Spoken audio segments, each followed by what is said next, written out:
اس حصے میں آپ سنیں گے سیدنا ہود علیہ السلام کا نام و نسب اور قوم عاد کا تعارف، قوم نوح کے مشرکین کی تباہی کے بعد شرک کی ابتدا کن سے ہوئی، ہود علیہ السلام کی قوم کو دعوت اور قوم کا رویہ، قوم عاد کی قوت و طاقت اور ترقی کا تذکرہ، قوم عاد پر نازل ہونے والے عذاب، سیدنا صالح علیہ السلام کا نام و نسب اور قوم سمود کا علاقہ، قوم سمود کی فنون و ہنر میں قوم عاد کی نقالی، سیدنا صالح علیہ السلام کی قوم کو دعوت توحید اور سرداران قوم کا رویہ، قوم سمود کا معجزے کا مطالبہ، قوم سمود کو کون سا معجزہ ملا، معجزے کی بے حرمتی کرنے والے بدبخت اور اس کے ساتھیوں کا تذکرہ، سیدنا صالح علیہ السلام کے قتل کی سازش اور سازشیوں کی عبرتناک ہلاکت، رسوا کن عذاب سے قوم سمود کی تباہی و بربادی اور سیدنا صالح علیہ السلام کا اظہار افسوس، قصہ قوم سمود سے ماخوذ فوائد و نتائج، حکمتوں اور عبرتوں کا مفصل تذکرہ۔ تو آئیے سنتے ہیں دارالسلام اسٹوڈیو لاہور پاکستان سے قصص الانبیاء کا 5واں حصہ، عبرتناک انجام، پیشکش محمد طارق شاہد۔ نوح علیہ السلام کا ایک بیٹا سام تھا۔ عرب اور بنی اسرائیل اسی کی طرف منسوب ہیں۔ اسی سام کے پوتوں سے ہود علیہ السلام پیدا ہوئے۔ ان کا نسب نامہ اس طرح ہے: ہود بن عبداللہ بن رباح بن جارود بن عامر بن اوس بن ارم بن سام بن نوح۔ ہود علیہ السلام کی قوم کو قوم عاد اور قوم ارم بھی کہا جاتا ہے، کیونکہ عاد اور ارم ہود علیہ السلام کے اجداد تھے۔ قوم ہود احقاف نامی ایک بستی میں آباد تھی، اور یہ بستی عمان اور حضرہ موت کے درمیان ریت کے ٹیلوں والے علاقے میں تھی۔ عربی میں احقاف ریت کے ٹیلوں کو کہتے ہیں۔ یہ علاقہ سمندر کے کنارے واقع تھا اور شہر کے نام سے پکارا جاتا تھا۔ قرآن مجید میں سورۃ الاحقاف آیت 21 میں اللہ تعالیٰ نے انہیں ان کی بستی کی طرف منسوب کرتے ہوئے مخاطب کیا ہے۔ وَاذْكُرْ أَخَا عَادٍ إِذْ أَنذَرَ قَوْمَهُ بِالْأَحْقَافِ۔ اور عاد کے بھائی کو یاد کرو جبکہ اس نے اپنی قوم کو احقاف میں ڈرایا۔ قوم عاد کے لوگ اپنی رہائش کے لیے خیمے پسند کرتے تھے۔ ان کے خیمے بہت مضبوط اور پختہ ہوتے تھے۔ یہ لوگ ان کو بڑی مہارت سے بناتے تھے، پھر ان پر فخر کرتے تھے۔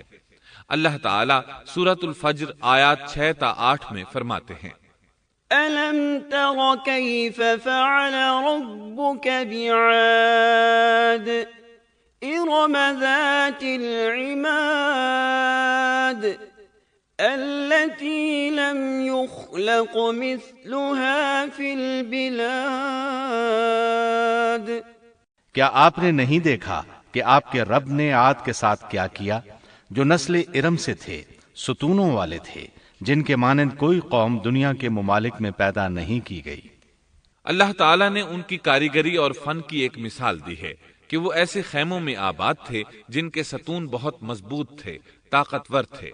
ان لوگوں نے شہروں اور بستیوں کو ایسی کاریگری سے بنایا کہ ان کے متعلق عجیب و غریب روایات مشہور ہو گئیں۔ یہ نرم زمین میں خیمے بناتے تھے، اس کے ساتھ پہاڑوں میں محل بھی بناتے تھے۔ حالانکہ رہائش کے لیے زمین پر خیمے موجود تھے، گویا بیکار دولت اور وقت برباد کرتے، پھر اس پر فخر کرتے۔ شہروں میں جو راستے اور سڑکیں تھیں وہ بہت چوڑی تھیں۔ ان جیسے طویل اور قوی لوگ بعد میں پیدا نہیں ہوئے۔ کاریگری اور فنکاری میں یہ لوگ اس مقام تک پہنچے کہ پھر کوئی نہ پہنچ سکا۔ یہ لوگ عرب تھے اور عربی میں بات چیت کرتے تھے۔ ہود علیہ السلام بھی عربی تھے۔ اسماعیل علیہ السلام سے پہلے کے عرب باشندے عرب عاربہ کہلاتے ہیں۔ ان کے مشہور قبائل یہ ہیں: عاد، سمود، جرہم، امیم، قحطان اور مدین وغیرہ۔ ابراہیم علیہ السلام کی اولاد میں اسماعیل علیہ السلام کے بعد آنے والے لوگ عرب مستعربہ کہلاتے ہیں۔ اسماعیل علیہ السلام عربی نہیں تھے، کنعانی تھے۔ جب ابراہیم علیہ السلام اسماعیل علیہ السلام کو مکہ معظمہ میں چھوڑ آئے اور اسماعیل علیہ السلام نے عربوں سے میل جول قائم کیا تو ان سے عربی سیکھ لی اور اس میں بہت مہارت پیدا کر لی، یہاں تک کہ آپ کو عرب کا فصیح کہا جانے لگا۔ اہل عرب میں فصاحت و بلاغت آپ ہی سے آئی۔ رسول اللہ صلی اللہ علیہ وسلم بھی اسی انداز میں فصیح و بلیغ عربی میں بات کرتے تھے۔ طوفان نوح کے بعد جب دوبارہ لوگوں کو پیدا کیا گیا تو وہ ایک مرتبہ پھر ان بستیوں میں رہنے کے لیے چلے گئے جہاں نوح علیہ السلام رہا کرتے تھے۔ نوح علیہ السلام شام کے شمال اور ترکی کے جنوبی علاقوں میں رہا کرتے تھے۔ لوگ یہاں آباد ہو گئے، پھر یہاں سے کچھ لوگ فلسطین اور شام کی طرف ہجرت کر گئے اور کچھ لوگ جزیرے کی طرف ہجرت کر گئے، اور قوم عاد جزیرے کے جنوب میں آ کر آباد ہو گئی۔ اس وقت تمام لوگ توحید پر تھے۔ طوفان کے ساتھ جب زمین پامال ہو گئی تو اس پر سوائے نوح علیہ السلام کی اولاد کے اور کوئی زندہ نہ رہا۔ یہ لوگ توحید پرست تھے، لیکن وقت کے ساتھ ساتھ قوم عاد آباد ہوئی اور شیطان نے ان کے دلوں میں وسوسہ ڈالا، اس طرح وہ شیطان کی عبادت کرنے لگے۔ چنانچہ قوم نوح کے بعد سب سے پہلے جس قوم نے بت پرستی اختیار کی وہ قوم عاد تھی۔ اس قوم کو اللہ تعالیٰ نے بہت ڈیل ڈال دیا تھا، وہ بہت طاقتور قوم تھی۔ مفسرین بیان کرتے ہیں کہ ان کے جسم بہت مضبوط اور ٹھوس تھے، قد بہت لمبے تھے۔ آدم علیہ السلام کا قد 60 ہاتھ تھا، اس قوم کا قد بھی قریباً اتنا ہی تھا۔ اس طرف سورۃ الاعراف آیت 69 میں اشارہ موجود ہے۔ اللہ تعالیٰ فرماتے ہیں وَاذْكُرُوا إِذْ جَعَلَكُمْ خُلَفَاءَ مِن بَعْدِ قَوْمِ نُوحٍ وَزَادَكُمْ فِي الْخَلْقِ بَسْطَةً فَاذْكُرُوا آلَاءَ اللَّهِ لَعَلَّكُمْ تُفْلِحُونَ۔ اور تم وہ حالت یاد کرو جب اللہ نے تمہیں قوم نوح کے بعد جانشین بنایا اور ڈیل ڈول میں تمہیں زیادہ پھیلاؤ دیا، سو تم اللہ کی نعمتوں کو زیادہ یاد کرو تاکہ تم فلاح پا جاؤ۔ ہود علیہ السلام کی زبانی اللہ تعالیٰ ان کی فنکاری کو بیان کرتے ہوئے فرماتے ہیں کہ ہود علیہ السلام نے ان سے کہا، کیا تم ایک ایک ٹیلے پر بطور کھیل نشان لگا رہے ہو؟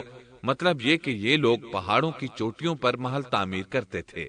جب ان سے کہا جاتا کہ تم رہتے تو زمین پر ہو اور گھر پہاڑوں پر بناتے ہو، اس کی کیا وجہ ہے؟ اور تم اتنے مضبوط محل تعمیر کر رہے ہو، گویا ہمیشہ یہیں رہو گے۔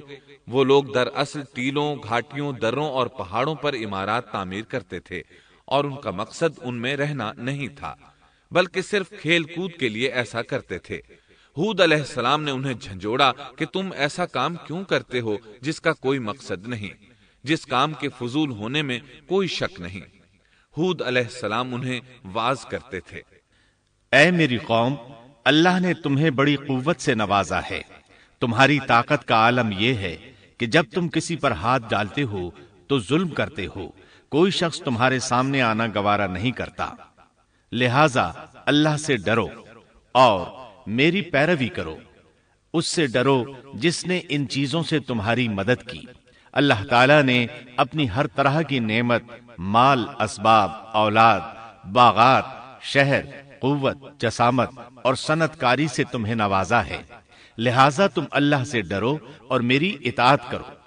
لیکن ان کی قوم نے کوئی اثر نہ لیا، نہ ان پر ایمان لائی، الٹا لگی تکبر کرنے، اللہ کی حمد کی بجائے اس کی ناشکری کرنے لگی۔ اور تکبر کے بارے میں بات یہ ہے کہ جب سے ابلیس نے اس کو اختیار کیا، یہ اس وقت سے آزمائش بن چکا ہے۔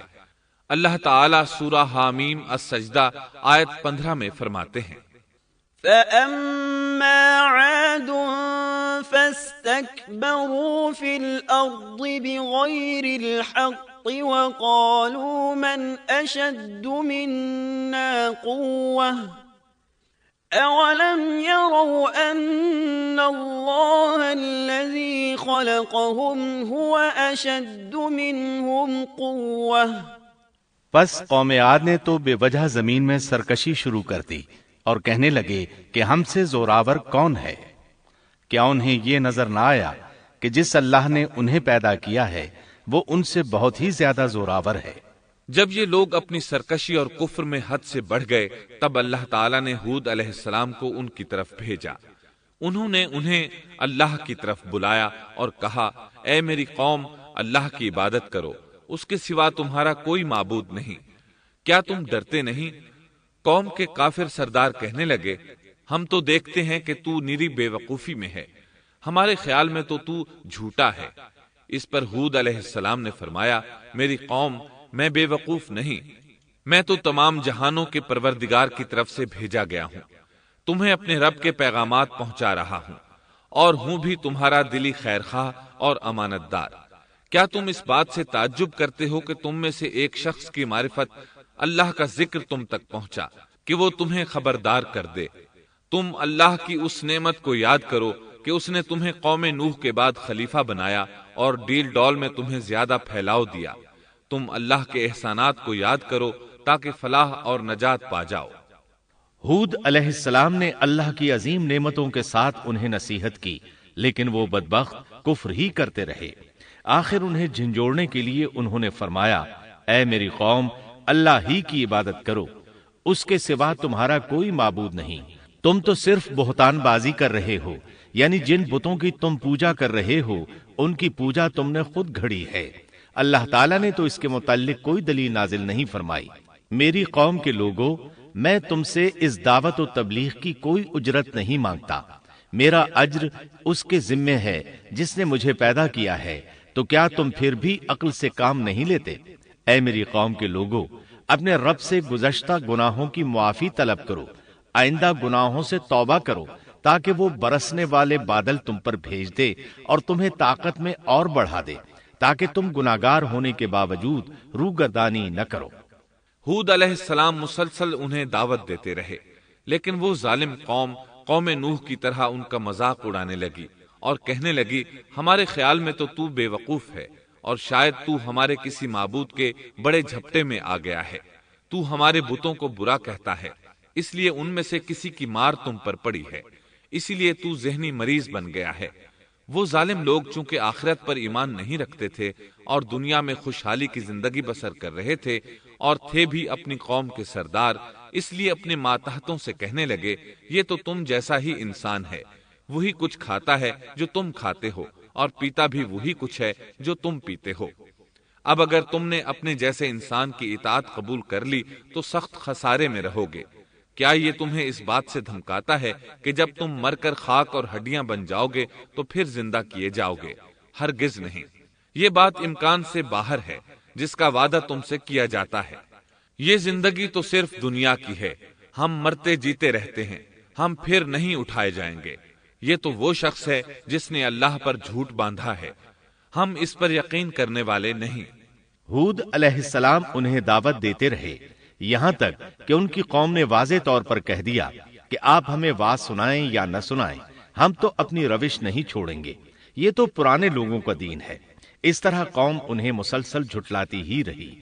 آخر ہود علیہ السلام نے بھی انہیں کھلم کھلا دھمکی دی اور فرمایا، لوگوں سنو، میں صرف تمہیں ہی نہیں اللہ کو بھی گواہ بنا کر اعلان کرتا ہوں کہ اللہ کے سوا جس کی عبادت ہو رہی ہے میں ان سب سے بری طرح بیزار ہوں۔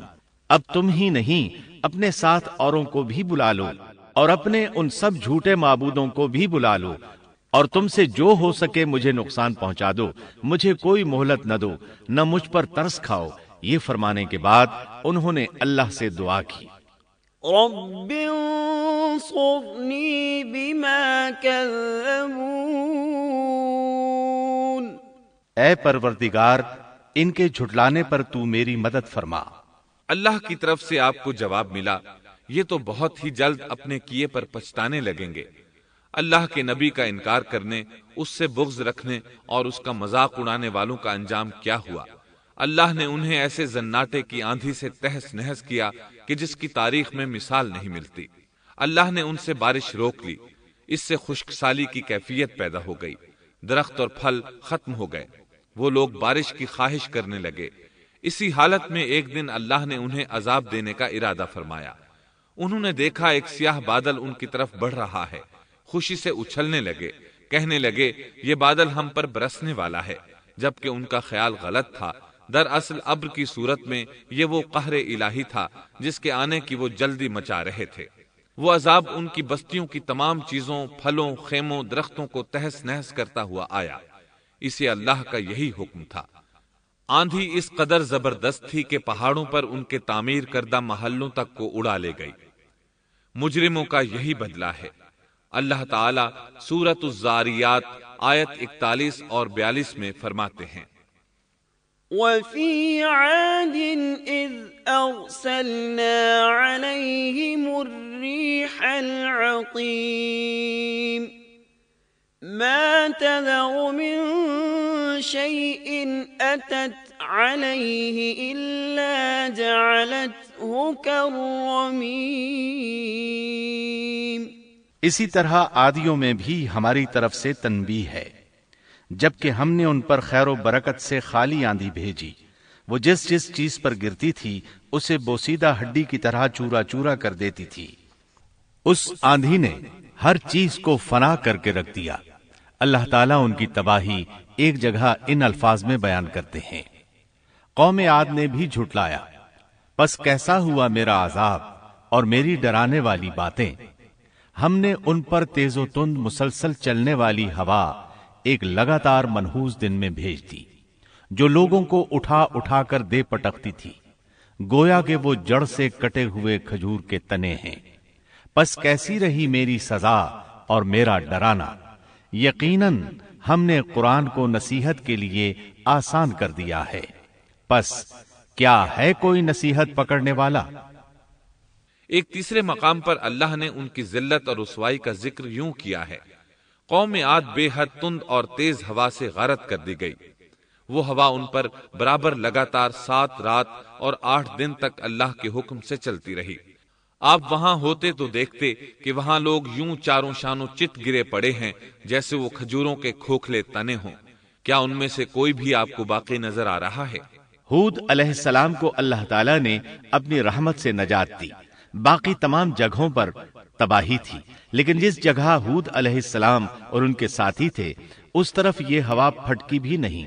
کہا جاتا ہے کہ ایک باڑ تھی جس میں ہود علیہ السلام، حیوانات، چوپائے اور ان پر ایمان لانے والے تھے، اور آندھی نے ہر چیز کو فنا کر ڈالا۔ اللہ تعالیٰ سورہ آراف آیت 72 میں فرماتے ہیں، فَأَنجَيْنَاهُ وَالَّذِينَ مَعَهُ بِرَحْمَةٍ مِّنَّا وَقَطَعْنَا دَابِرَ الَّذِينَ كَذَّبُوا بِآيَاتِنَا وَمَا كَانُوا مُؤْمِنِينَ۔ غرض ہم نے انہیں اور ان کے ساتھیوں کو اپنی رحمت سے بچا لیا اور ان لوگوں کی جڑ کاٹ دی جنہوں نے ہماری آیتوں کو جھٹلایا تھا اور وہ ایمان لانے والے نہ تھے۔ اسی طرح سورہ ہود میں اللہ فرماتے ہیں، جب ہمارا حکم آ پہنچا تو ہم نے ہود کو اور ان کے ساتھیوں کو اپنی خاص رحمت سے نجات دی۔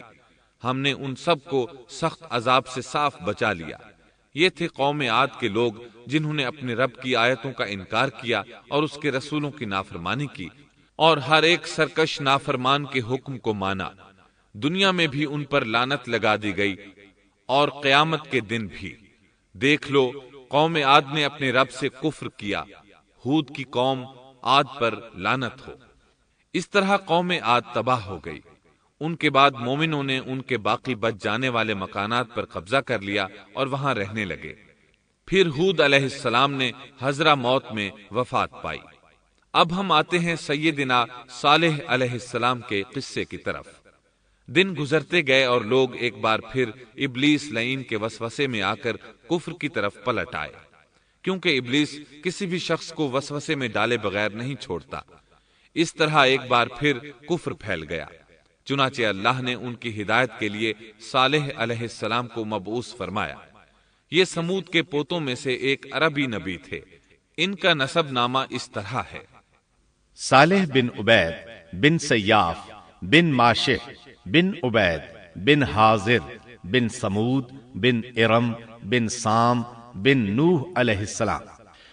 گویا صالح علیہ السلام کا تعلق قوم سمود سے تھا، اور یہ قوم عاد کی نسل سے تھی۔ سمود کی قوم نے یمن کو خیرباد کہا اور جزیرے سے شمال کی طرف منتقل ہو گئے، پھر وہاں ہجر نامی ایک بستی میں جا ٹھہرے۔ قرآن کریم کی سورۃ الحجر اسی بستی کے نام سے موسوم ہے۔ قوم عاد کا تذکرہ سورۃ الحجر کے علاوہ سورۃ الاحقاف اور سورہ ہود میں بھی ہے۔ اللہ تعالیٰ سورۃ الحجر آیت 80 میں فرماتے ہیں، وَلَقَدْ كَذَّبَ أَصْحَابُ الْحِجْرِ الْمُرْسَلِينَ، اور ہجر والوں نے بھی رسولوں کو جھٹلایا۔ ہجر قوم سمود کا مرکزی شہر تھا، اب وہ مدائن صالح کے نام سے مشہور ہے۔ یہ شہر مدینہ منورہ کے شمال مغرب میں 380 کلومیٹر کے فاصلے پر واقع ہے۔ یہ لوگ بھی پہاڑوں کو تراش کر گھر بناتے تھے۔ یہ صنعت اور کاریگری انہوں نے قوم عاد سے وراثت میں پائی تھی۔ اللہ تعالیٰ سورۃ الفجر آیت 9 میں فرماتے ہیں، وَثَمُودَ الَّذِينَ جَابُوا الصَّخْرَ بِالْوَادِ، اور قوم سمود کے ساتھ کیا کیا جنہوں نے وادی میں بڑے بڑے پتھر تراشے تھے۔ قرآن مجید میں اللہ تعالیٰ ایک مقام پر فرماتے ہیں، اور ہم نے قوم عاد اور سمود کو غارت کیا جن کے بعض مکانات آپ کے سامنے ظاہر ہیں۔ ان کے مکانات ان کی تباہی سے لے کر اب تک موجود ہیں۔ شام کے راستے میں خیبر، تیماء سے تبوک تک قوم سمود کے آثار پائے جاتے ہیں۔ یہ لوگ کس طرح پتھر تراش تراش کر گھر بناتے تھے، اللہ تعالیٰ نے سورۃ الاعراف آیت 74 میں اس کا ذکر کیا ہے۔ وَاذْكُرُوا إِذْ جَعَلَكُمْ خُلَفَاءَ مِنْ بَعْدِ عَادٍ وَبَوَّأَكُمْ فِي الْأَرْضِ تَتَّخِذُونَ مِنْ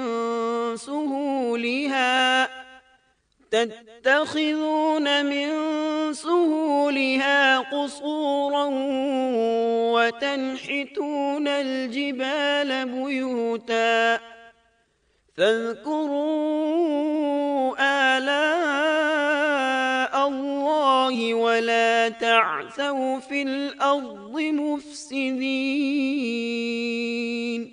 اس وقت کو یاد کرو جب اللہ تعالیٰ نے تمہیں قوم عاد کے بعد جانشین بنایا اور تمہیں زمین پر رہنے کا ٹھکانہ دیا کہ نرم زمین پر محل بناتے ہو اور پہاڑوں کو تراش تراش کر ان میں گھر بناتے ہو، سو اللہ کی نعمتوں کو یاد کرو اور زمین میں فساد مت پھیلاؤ۔ یہ آیت ان کی طاقت، جسم کی صلاحیت اور ماہر فن ہونے پر دلیل ہے۔ پہاڑوں کو تراشنا دراصل قوم عاد کی عادت تھی۔ یہ بھی چونکہ انہی سے تھے، اس لیے وراثت میں یہ کام انہیں بھی آ گیا تھا۔ جس طرح اللہ نے عاد کو اپنی نعمتوں سے نوازا تھا، اسی طرح سمود کو ان سے بڑھ کر نعمتیں دی تھیں۔ اللہ تعالیٰ صالح علیہ السلام کی زبانی ان سے فرماتے ہیں، اے قوم سمود، کیا تمہیں ان چیزوں میں بے فکری سے رہنے دیا جائے گا، یعنی باغات، چشموں، کھیتوں اور کھجوروں میں جن کا خوشہ ملائم ہے، اور تم پہاڑوں کو تراش کر پرتکلف گھر بناتے ہو، پس اللہ سے ڈرو اور میرا کہنا مانو۔ لیکن ان لوگوں نے ہر طرح سے قوم عاد کی پیروی کی، نصیحت پکڑنے کی بجائے بتوں کی عبادت شروع کر دی۔ اللہ نے ان کے درمیان صالح علیہ السلام کو مبعوث فرمایا۔ آپ نبوت ملنے سے پہلے بھی عقل مند اور علم والے تھے، باعزت گھرانے سے تعلق رکھتے تھے، اپنے معاملات میں لوگ ان سے مشورے لیتے تھے، لہٰذا انہیں ایک خاص مقام حاصل تھا۔ لیکن جب آپ نے انہیں ایک اللہ پر ایمان لانے، اس کے سوا کسی کی عبادت نہ کرنے کی دعوت دی تو ان کا ساتھ چھوڑ گئے۔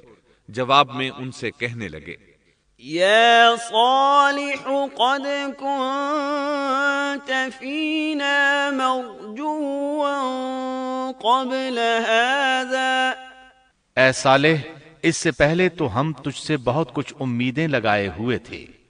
مطلب یہ کہ پہلے تو ہمارے نزدیک آپ کا بہت مرتبہ تھا، مقام تھا، ہمیں آپ سے بہت امیدیں تھیں، لیکن آپ نے تو یہ باتیں کہہ کر ہماری ساری امیدوں پر پانی پھیر دیا۔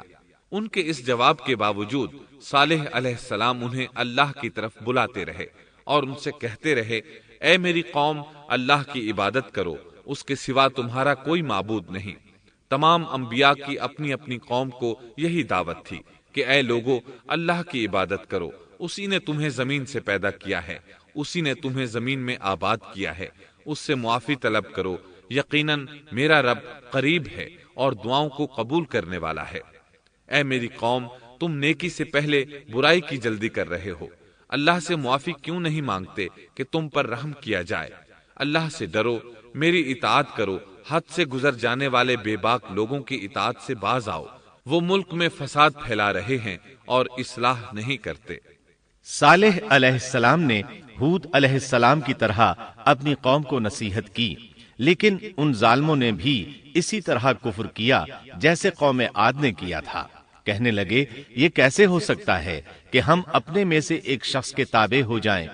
اس اکیلے کی اتنی زیادہ فضیلت کی آخر کیا وجہ ہے؟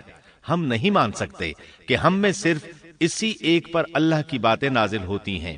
پھر وہ اس سے بھی آگے بڑھے اور اللہ کے نبی کو کھلے الفاظ میں پرلے درجے کا جھوٹا کہا، جادوگر کہا۔ پھر یہ سرکش اور کافر لوگ صالح علیہ السلام کے ساتھ ایمان لانے والے کمزور غریب لوگوں کو مخاطب کر کے کہنے لگے، کیا تم صالح پر ایمان رکھتے ہو؟ ہم تو اس کے منکر ہیں۔